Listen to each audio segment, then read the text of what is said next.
तर मंडळी, तुम्हाला तुमचे केस नॅचरल ब्राऊन पाहिजे असतील आणि शिवाय कुठलाही साईड इफेक्ट पाहिजे नसेल तर तुम्हाला हा व्हिडिओ बघावा लागणार. मेहंदी कशी भिजवायची, त्यात कोणकोणते जिन्नस टाकायचे तेच आपण या व्हिडिओमध्ये पाहणार आहोत. नमस्कार, गुरु गौरी आर्ट्स या माझ्या यूट्यूब चॅनलवर तुमचे स्वागत करत आहे. आजच्या व्हिडिओला पटकन आपण सुरुवात करत आहे. तर मेहंदी भिजवण्याची अतिशय योग्य पद्धत बघूया. त्या ठिकाणी सुरुवातीला आपल्याला जे नारळाचे करवंटे आहेत ते आपल्याला गॅसवर जाळून घ्यायचे आहेत. नारळाची करवंटी किंवा नारळाची साल दोघी घेतलं तरी चालतं किंवा नारळाची करवंटी जरी असली तरी चालतं. त्या ठिकाणी आपल्याला कढईमध्ये नारळाची करवंटी आणि साल दोघे घेतलेले आहेत. थोडंसं काळपट होऊ द्यायचं आहेत आणि एखाद्या लाटण्याच्या सहाय्याने किंवा मुसळच्या सहाय्याने ते आपल्याला बारीक करून घ्यायचे. तुम्ही हवं असल्या तुम्ही मिक्सरच्या भांड्यामध्ये पण ते जी पावडर तयार करून घेऊ शकतात. थोडीशी जाडसर जरी असली तरी काहीच हरकत नाही, कारण आपण ते गाळूनच घेणार आहोत. याने का ते आपले केस जे असतात ते काळे होण्यास आपल्याला मदत होते. तुम्हाला मेहंदीत टाकायची जर नसेल तर तुम्ही डायरेक्ट तेलामध्ये भिजत घालून ते केसांना पण लावू शकतात. आणि आपल्याला मेहंदी भिजत घालण्यासाठी मी या ठिकाणी 1 ग्लास पाणी घेतलेलं आहे. त्यामध्ये 1 चमचाभर जवस घेतलेली आहेत आणि 1 चमचाभर मेथीदाणे घेतलेले आहेत आणि 1 चमचाभर इथं चहा पावडर वापरलेले. हे आपल्याला चांगलं उकळू द्यायचे, म्हणजे जोपर्यंत घट्टपणा येत नाही तोपर्यंत आपल्याला पाणी आटू द्यायचं आहे. म्हणजे साधारणतः मी 1.5 ग्लास पाणी तर घेतलेलं आहेत आणि पूर्ण हे आपल्याला उकळ घ्यायची. 1 ते 2 मिनटं आपल्याला उकळ घ्यायचे. 2 चम्मच इथं चहा पावडर घालून घ्यायची आहेत. पूर्ण उकळल्यानंतर गरम असतानाच आपल्याला हे गाळून घ्यायचं आहे. तुम्ही जर थंड असताना गाळायला गेलं तर हे जवसामुळे पाणी चिकट होते, व्यवस्थित गाळल्या जात नाही. म्हणून आपल्याला हे गरम असतानाच पाणी गाळून घ्यायचं आहे. जवसामुळे आपल्या केसांना शायनिंग येते, मेथीमुळे आपले केस दाट आणि चमकदार होतात आणि केस देखील वाढतात. आपण अशा पद्धतीनं जर भिजवली, तुमचे केस जे काळे आहेत ते ब्राऊन होणार आणि जे पांढरे केस आहेत ते काळपट होणार, कारण आपण त्यात नारळाची करवंटी पण घातलेली आहे. शिवाय नॅचरल कुठलाही साईड इफेक्ट होणार नाही आपल्या केसांना. हे पूर्ण कोमट असतानाच आपल्याला त्यामध्ये मेहंदी भिजत घालायची आहे. आपल्याला पूर्ण कडक असताना मेहंदी टाकू नका. त्या ठिकाणी तुम्ही कुठल्याही आयुर्वेदिक कंपनीची मेहंदी तर घेऊ शकता. मी तर हिना मेहंदी घेतली आयुर्वेदिक. हे आपल्याला त्यात जेवढी केसांना लागेल तेवढ्या क्वांटिटीमध्ये आपल्याला ते घालून घ्यायची आहेत. तुम्ही या ठिकाणी एकदम फक्त निशा मेहंदी घेऊ नका. फक्त निशा आणि आयुर्वेद हे दोघी मेहंदी वापरा.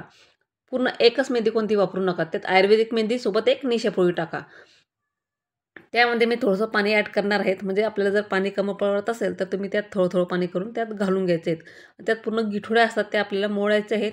तुम्ही हाताच्या मदतीने करू शकतात, एखाद्या चमच्याच्या मदतीने पण करू शकतात. पूर्ण सॉफ्ट आणि प्लेन आपल्याला मेहंदी तयार करून घ्यायची आहे. हवं असल्यास थोडं पाणी करून त्यात घाला. एकदम पाणी घालू नका, नाहीतर आपली मेहंदी पातळ होईल. जेव्हा आपण केसांना लावू ते पूर्ण शितोळे म्हणजे थेंब तिचे आपल्या अंगावर गळत राहतात. म्हणून आपल्याला मीडियम, जशी आपण नॉर्मल मेहंदी लावतो भिजवतो तशी आपल्याला मेहंदी भिजवून घ्यायची आहेत. त्यात आपण दुसरी गोष्ट घालायची म्हणजे कोरफड. तर 1 कोरफडची फांदी घेतलीत, मी काडी घेतलीत. त्याचा गर आपल्याला काढून घ्यायचा आहे. तुम्ही हवं मिक्सरमध्ये पण ग्राइंडर करून टाकू शकता. पण त्याचा सुरीच्या सहाय्याने त्याचे काटे काढून घ्यायचे आहेत. नंतर वरची कवर काढून लाटण्याच्या सहाय्याने किंवा एखाद्या सुरीच्या सहाय्याने त्याचा गर आपल्याला काढून घ्यायचे. कोरफडमुळे काय होते, आपल्या केसांना शायनिंग राहते, केस चमकदार होतात. जवसामुळे पण आपले केस चमकदार आणि शायनिंग राहते. मेथीमुळे आपले केस वाढतात. हे सगळं जिन्नस आपल्याला त्यात घालायचं आहे.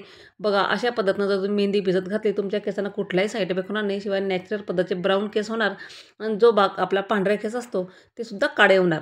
म्हणजे आपण ज्यामध्ये नारळाची करवटी जाळली, हे तिघी-चारी जिन्नस तुम्ही त्यात घाला, 100% रिझल्ट आहे. अशा पद्धतीनं जर तुम्ही मेहंदी भिजवली. परत जणांना मेहंदी कशी भिजवता हे माहिती नसते. फक्त स्टीलचं पातेलं किंवा लोखंडी कढई कशात पण मेहंदी भिजत घालता तशी लावता. पण हे सगळं जिन्नस त्यात वापरून घाला, अतिशय रिझल्ट तुम्हाला 100% मिळणार आहे. त्याचा गर आपल्याला कोरफडचा गर आहे तो पूर्ण आपल्याला काढून घ्यायचा आहे आणि तो आपल्याला मेहंदीत घालून घ्यायचा आहे. जी आपण मेहंदी भिजवली होती हिना आणि त्यात जवस, मेथीदाणे आणि चहा पावडर त्याचं पाण्यामध्ये मिक्स करून घेतली होती. त्यानंच आपल्याला मेहंदी भिजत घातली आहे. त्यातच आपल्याला ते कोरफडीचं गर त्यात घालून घ्यायचं आहे. ही प्रोसिजर आपल्याला 1 दिवस आधीच करायची आहे, म्हणजे रात्री करायची आहे. 4-5 वाजता जरी करून ठेवली म्हणजे रात्रभर 8-9 तास आपली मेहंदी अगदी सहज इझी चांगली भिजेल आणि रंग पण अगदी सुरेख येईल आपल्या मेहंदीला. तर हे जे जिन्नस आहे सगळं मिश्रण आपल्याला एकत्र करून घ्यायचे. कोरफड टाकलेलं आहेत. त्यात चौथी गोष्ट त्यात आपल्याला घालायची आहे ती म्हणजे आपल्याला निशा मेहंदी. बरं, दर निशा मेहंदी ब्राऊन लावतं किंवा ब्लॅक लावतं. तुम्हाला जर ब्राऊन पाहिजे असतं तुम्ही ब्राऊनही करा. त्यामध्ये मी 1 पुडी पॅकेट घेतली. फक्त एकच पॅकेट घ्यायचं आहे. बाकीचे आपण जे आयुर्वेदिक मेहंदी वापरतो ती घालायची आहे आणि एक निशाची पुडी घालायची आहे. आणि आपल्या केसांना खूप छान असा रंग येईल. म्हणजे ज्यांना ब्राऊन पाहिजे नसतील तर तुम्ही हे नाही घातलं तरी चालता. फक्त आयुर्वेदिकमध्ये घालायचं नारळाची करवंटीचं पावडर टाका त्यामध्ये. आपण ज्या नारळाची करवंटी जाळली होती त्याची पावडर तयार केली होती, गाळून घ्यायची आणि त्या मेहंदीमध्ये आपल्याला घालून घ्यायची आहेत 8-9 तासासाठी मिक्स करून घ्यायची आणि झाकण ठेवून आपल्याला रात्रभर तशीच ठेवायची. नंतर सकाळी उठल्यानंतर आपल्याला ती मेहंदी घालून लावून घ्यायची केसांना.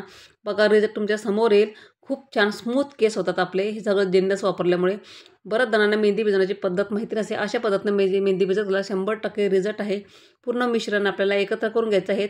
मेहंदी आपल्याला झाकण ठेवून रात्रभर तशीच ठेवून द्यायची आहे. तुम्ही पाहू शकता. तर आपण सकाळी उठल्यानंतर ही मेहंदी आपल्याला केसांना लावून द्यायची आहे. केस धुतल्यानंतरच ही मेहंदी लावून घ्यायची आपल्या पूर्ण केसांना. पूर्ण दाट सडक मेहंदी लावायची. पूर्ण केसांमध्ये मुळासहित आपल्याला मेहंदी लावायला गेली पाहिजेत. 2 ते 3 तासांनी आपल्याला केस धुवून घ्यायचे. तुम्ही 2 तास जरी केसांना मेहंदी ठेवली तरी काहीच हरकत नाही. रिझल्ट तुमच्या समोरच येईल. आणि अशा पद्धतीने मेहंदी भिजवला 100% रिझल्ट आहे. आणि केस पण आपले अगदी चमकदार आणि शायनिंग खातात. नॅचरल शिवाय कुठलाही साईड इफेक्ट नाही. त्याचा रंग पाहू शकता किती सुरेख आलेला आहे त्याचा. आणि 3 तासानंतर केस धुतले आहेत. पाहू शकता मेहंदीचा कलर तुमच्या समोर आहेत. तर आजचा तुम्हाला माझा व्हिडिओ कसा वाटला तर नक्की कमेंट करून सांगा. व्हिडिओ आवडल्यास लाईक शेअर करा. चला तर भेटूया पुढच्या अशा नवीन व्हिडिओमध्ये किंवा नवीन एका आयडियामध्ये. तोपर्यंत धन्यवाद.